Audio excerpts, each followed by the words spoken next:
വളരെ ക്രൗഡഡ് ആയ ഒരു സ്പേസിൽ നിങ്ങൾ എക്സിറ്റ് തപ്പി നടക്കുകയാണെങ്കിൽ, എവിടെയാണ് എക്സിറ്റ് ബോർഡ് എന്നറിയാതെ നിങ്ങൾ ചുറ്റിത്തിരിയുകയാണെങ്കിൽ, നിങ്ങൾ ആ ക്രൗഡിൽ നിന്ന് ഒരിക്കലും പുറത്തു കടക്കില്ല. ആദ്യം നിങ്ങൾ ആ ക്രൗഡിൻ്റെ എക്സിറ്റ് എവിടെയാണെന്ന് മനസ്സിലാക്കുകയും ആ ഡയറക്ഷനിൽ നിങ്ങൾ നടന്നു തുടങ്ങുമ്പോൾ മാത്രമേ അവിടെ നിന്നും നിങ്ങൾ പുറത്തു കടക്കുകയുള്ളൂ.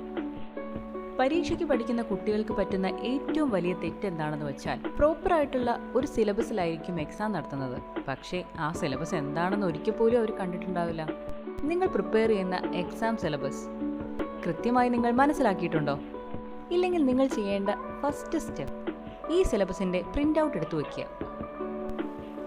അടുത്തതായി, ഒരു സബ്ജക്റ്റ് പഠിച്ചു തുടങ്ങുന്നതിന് മുമ്പ് ആ സബ്ജക്റ്റിൽ സിലബസിൻ്റെ ഏതൊക്കെ ഭാഗത്തു നിന്നാണ് ചോദ്യങ്ങൾ വന്നിട്ടുള്ളത് എന്ന് പ്രീവിയസ് ഇയർ ക്വസ്റ്റ്യൻ പേപ്പേഴ്സ് നോക്കി മനസ്സിലാക്കുക. ഓരോ ടോപ്പിക്കും എടുത്ത് പയ്യെ പയ്യെ പഠിച്ചു തുടങ്ങുക. റിസൾട്ട് എല്ലാവർക്കും ആവശ്യമാണ്. ആ റിസൾട്ട് സഡനായി ലഭിക്കുകയും വേണം. പക്ഷേ അങ്ങനെ റിസൾട്ട് ലഭിക്കുമോ? ഇല്ല. നമ്മുടെ ഈച്ച് ഡേ വർക്ക്സ് അക്യുമുലേറ്റ് ചെയ്തിട്ടാണ് ഒരു ഹ്യൂജ് റിസൾട്ടിലേക്ക് നമ്മൾ എത്തുന്നത്. ഒരു വ്യക്തി ഒരാഴ്ച കൊണ്ട് ഒരു ഹെൽത്തി ബോഡി അല്ലെങ്കിൽ ഒരു 6 പാക്ക് ഉണ്ടാക്കിയെടുക്കുക എന്ന് പറയുന്നത് പോസിബിൾ അല്ല. എക്സസൈസ്, അവരുടെ ഫുഡ് ഹാബിറ്റ്സ് 1 വർഷമാകാം, 2 വർഷമാകാം, അങ്ങനെ നിരന്തരം നമ്മൾ ചെയ്യുന്നതിലൂടെയാണ് ആ റിസൾട്ടിലേക്ക് നമ്മൾ എത്തുന്നത്. ഒരു എക്സാമിനേഷൻ ക്രാക്ക് ചെയ്യുന്നതും അതുപോലെ തന്നെയാണ്.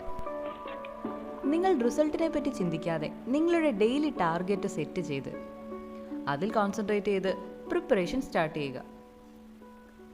It's all about the process, not the result.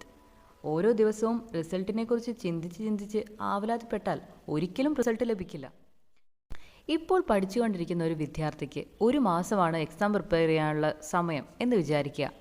10 സബ്ജക്റ്റുകളാണ് പഠിക്കാനുള്ളത്. ഇതെങ്ങനെ സ്മാർട്ടായി പ്ലാൻ ചെയ്ത് പഠിച്ചു തീർക്കാം? 3 ദിവസം കൊണ്ട് ഒരു സബ്ജക്റ്റ് കംപ്ലീറ്റ് ചെയ്യുക. നിങ്ങളുടെ ടൈമും എത്രത്തോളം കംപ്ലീറ്റ് ചെയ്യാനുണ്ട് എന്നതിൻ്റെ അടിസ്ഥാനത്തിൽ ടൈം ടേബിൾ സെറ്റ് ചെയ്ത് പഠനം ആരംഭിക്കുക.